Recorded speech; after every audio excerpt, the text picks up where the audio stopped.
साथियों, सभी का नमस्कार है भाटिया आश्रम के ऑफिशियल यूट्यूब चैनल पर, जहाँ पर हम आज से रीट की सभी कक्षाएं प्रारंभ करने जा रहे हैं। जहाँ पर आप सभी को एक अच्छे और यहाँ के लोकल उदाहरणों की सहायता से हम आपको बहुत ही अच्छे तरीके से अध्ययन अध्यापन करवाएंगे, जिसमें आप सभी अपने जो भी टारगेट है उसमें सफलता प्राप्त कर सके। हमारा एकमात्र ध्येय यही है कि हर व्यक्ति जो हमारे टच में है, हमारे संपर्क में है, हमसे पढ़ेगा और हमसे जो सीखेगा, हमारे साथ सीखेगा, उसका जिसके लिए वो तैयारी कर रहा है उसमें अवश्य ही अपना स्थान प्राप्त करे। यही हमारा एकमात्र उद्देश्य है। और हम आपको और आपके अनुसार यहाँ के जो हमारे वर्तमान के इधर के जो उदाहरण है, उन उदाहरणों की सहायता से हम अध्ययन करते हैं, करवाते हैं। जो भी है हम यहाँ के और अपने यहाँ के साथ में रह करके हमारे साथ के जो उदाहरण हैं उनके अनुसार पढ़ेंगे, तो जो भी हम पढ़ेंगे वो हमारे साथ रहेगा, हमें अच्छे तरीके से याद रहेगा। तो हमने रीट के जो पहला हमारा पेपर है बाल विकास एवं शिक्षा शास्त्र, आज उसका सिलेबस जानने का प्रयास किया हम, क्योंकि जो भी हम तैयारी करना चाहते हैं, तैयारी के लिए हम अध्ययन करना चाहते हैं कि हम इसमें अपना भविष्य बनाना चाहते हैं, उसमें सफलता प्राप्त करना चाहते हैं, तो उसका एक ही कीवर्ड होता है कि हमें एग्ज़ाम में क्या आएगा उसी को हमें पढ़ना होता है। तो एग्ज़ाम में क्या आता है उसके लिए हमारे पास सिलेबस होता है। जो भी परीक्षा करवाने वाला बोर्ड होता है वो उसे निर्धारित करता है और उसी में से ही प्रश्न आते हैं। तो यही हमारा एकमात्र मूल मंत्र है, कीवर्ड है, जिसको हम लेकर के एग्ज़ाम तक चलते हैं। इसमें जो भी हमारे पास टॉपिक दिए हुए होते हैं उसे हम पढ़ते हैं और उसमें से हमारे एग्ज़ाम पेपर में क्वेश्चंस मिलते हैं। तो उन क्वेश्चंस के लिए हमें हमारा सिलेबस का ज्ञान होना बहुत ज़रूरी है।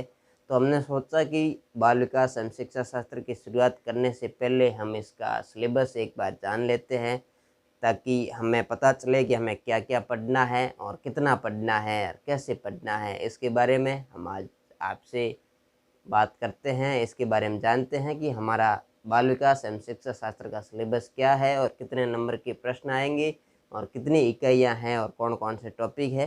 तो सबसे पहले हम इसके बारे में जानते हैं। तो आइए चलते हैं, सीधे हम जानते हैं कि हमारा सिलेबस क्या है। तो हमारा जो सब्जेक्ट है उसका नाम है बाल विकास एवं शिक्षा शास्त्र। इसका ये रीट में 30 अंक का जो वेटेज रखता है और 30 अंक है और 6 से अंक के 5 यूनिट है और बराबर 30 अंक है। तो इसमें हमारा हम टारगेट लेके चलते हैं कि हमें 30 में से 30 क्वेश्चंस मार्क्स ऑब्टेन करने हैं। तो इसके लिए हमें हमारा सिलेबस बहुत ज़रूरी है। तो हम सीधा हमारे पास सिलेबस में जाते हैं। तो सिलेबस के लिए हमें सिलेबस हमारे पास पहले से लिखा हुआ है, हमने बोर्ड पे लिख दिया है। तो हम पहले बात करते हैं कि इकाई 1 में हमारे पास क्या क्या है, हमें क्या पढ़ना है, कैसे पढ़ना है, कितना पढ़ना है, इसके बारे में हम जानते हैं। कि तो हमारा इकाई 1 में वृद्धि एवं विकास की संकल्पना है। वृद्धि क्या होती है और विकास क्या है, इनकी हमें संकल्पना, कॉन्सेप्ट देखना है कि इसका कॉन्सेप्ट क्या है। इसके बाद में विकास के सिद्धांत एवं आयाम, विकास किन सिद्धांतों पर कार्य करता है, विकास कैसे होता है और कितने हैं, किस किस आयाम में इसका विकास होता है, इसे भी हमें पढ़ना होगा। और विकास को प्रभावित करने वाले कारक तत्व, विकास को कौन कौन से तत्व प्रभावित करते हैं और इन तत्वों के बारे में भी हमें पढ़ना होगा। और ये विशेषकर परिवार एवं विद्यालय के संदर्भ में हमारे लिए बहुत महत्वपूर्ण है। और ये विकास को प्रभावित करने वाले तत्व है जो विद्यालय एवं परिवार के संदर्भ में हमें अध्ययन करना है। इसके बाद में अधिगम से इनका क्या संबंध है, वृद्धि एवं विकास का अधिगम से क्या संबंध है, इस संबंधों को देखेंगे और ये संबंध भी हमारे सिलेबस में। इसके बाद में इकाई 1 में एक हमारा टॉपिक है कि वंशक्रम एवं वातावरण की भूमिका। जब हम विकास और वृद्धि देखते हैं, अधिगम करते हैं, तो इनमें हमारे विकास में वातावरण और वंशानुक्रम की क्या भूमिका है, ये अपने कैसे रोल निभाते हैं, ये भी हमें पढ़ना होगा। इसके बाद में ये हमारी इकाई नंबर 1 है। इसमें टोटल 6 क्वेश्चंस 6 नंबर के आएंगे। तो ये हमारे 6 क्वेश्चंस 6 नंबर के आएंगे और इसमें से वृद्धि एवं विकास के सिद्धांत से एक क्वेश्चंस आता है, कभी कभी इनके संकल्पना या अंतर से भी क्वेश्चंस आ जाता है। और इसके बाद में हम सीधे चलते हैं कि इकाई नंबर 2 में से कौन से टॉपिक है जिसके हमें अध्ययन करना होगा रीट में सिलेक्शन के लिए। तो इसके लिए हमें सबसे पहले इसका हमारा जो थीम है ये अधिगम का प्रश्न है, इकाई है। तो इसमें अधिगम का अर्थ है, अधिगम का क्या अर्थ है, इसकी क्या संकल्पना है, कॉन्सेप्ट क्या है और ये किस प्रकार की प्रक्रियाओं के द्वारा अधिगम होता है, ये हमारा पहला टॉपिक है। और अधिगम को प्रभावित करने वाले तत्व, ये हमारा दूसरा टॉपिक है। और अधिगम के सिद्धांत कौन कौन से हैं और इसका हमारे दैनिक जीवन में क्या उपयोग है, अभिप्रेत है, ये हमारा यूनिट 2 का टॉपिक है। फिर है एक बालक में चिंतन एवं अधिगम, बालक चिंतन कैसे करता है और अधिगम कैसे करता है, ये भी हमारा इसी टॉपिक का पार्ट है।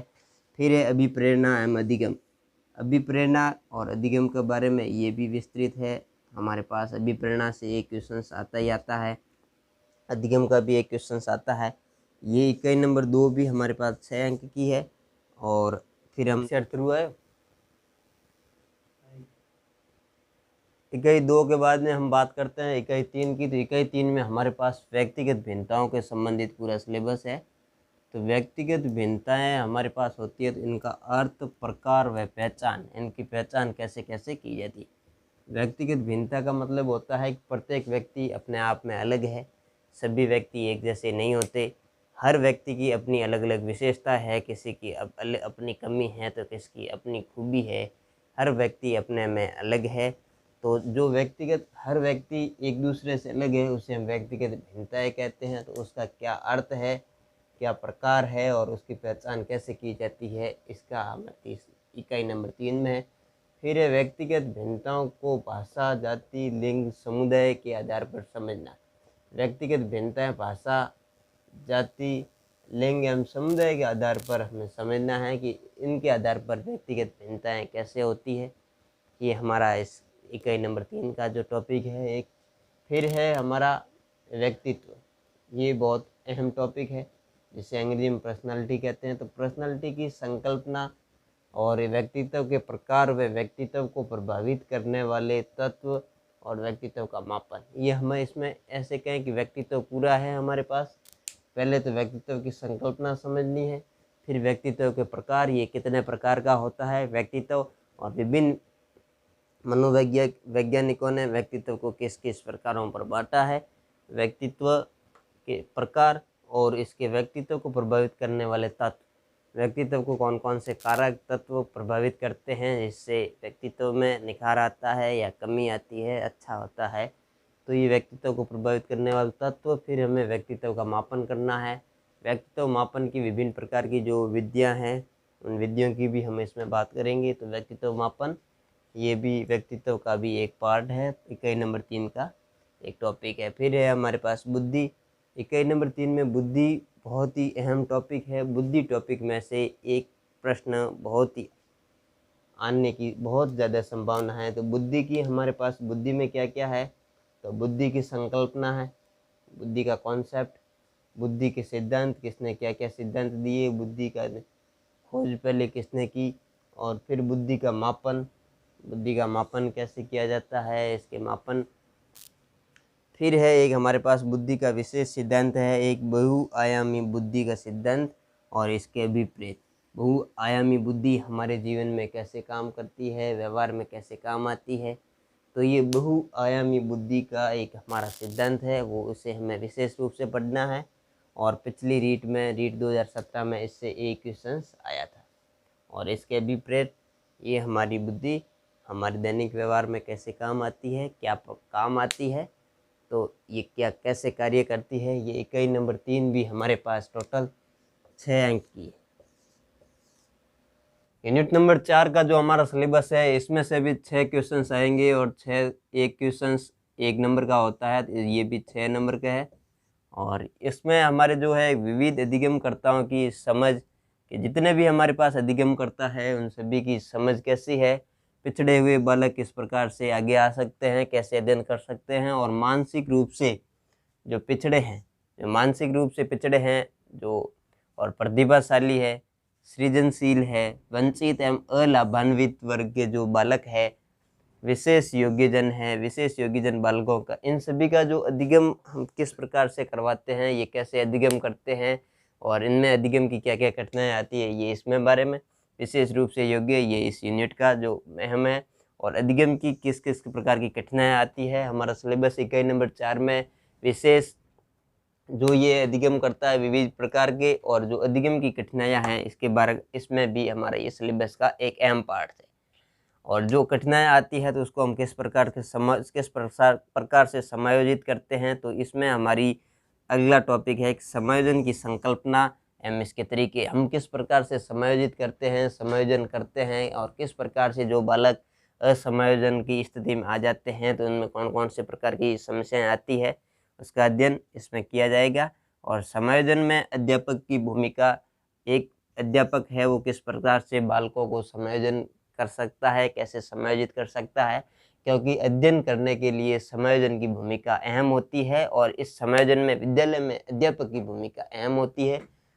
इसके बाद में ये हमारा 6 अंक का हो गया। फिर हम यूनिट 5 में जाते हैं, अंतिम यूनिट हमारी है, ये भी 6 नंबर की है और इसमें ये पूरी इकाई है वो शिक्षा शास्त्र की है, इसमें पूरी शिक्षण से संबंधित है।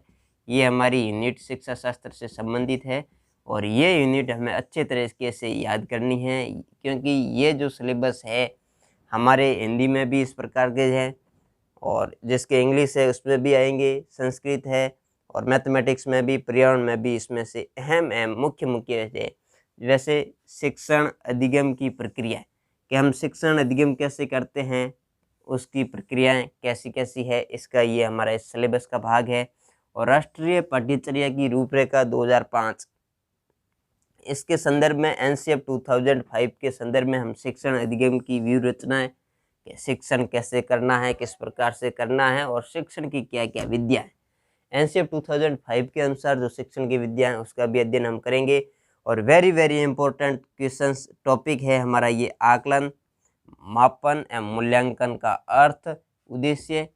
ये जो टॉपिक है हमारा हर सब्जेक्ट में हमारा कॉमन सब्जेक्ट है, इसको अच्छे तरीके से पढ़ना है क्योंकि ये सिलेबस का एक अहम पार्ट है, क्योंकि हर सब्जेक्ट के सिलेबस में ये आकलन, मापन, assessment and measurement and evaluation, ये 3 कॉन्सेप्ट है, ये तीनों हमारे लिए बहुत ही अहम है। इसको अध्ययन करते अच्छे तरीके से पढ़ना है और हम अच्छे तरीके से समझाएंगे इन तीनों का अर्थ और क्या उद्देश्य है।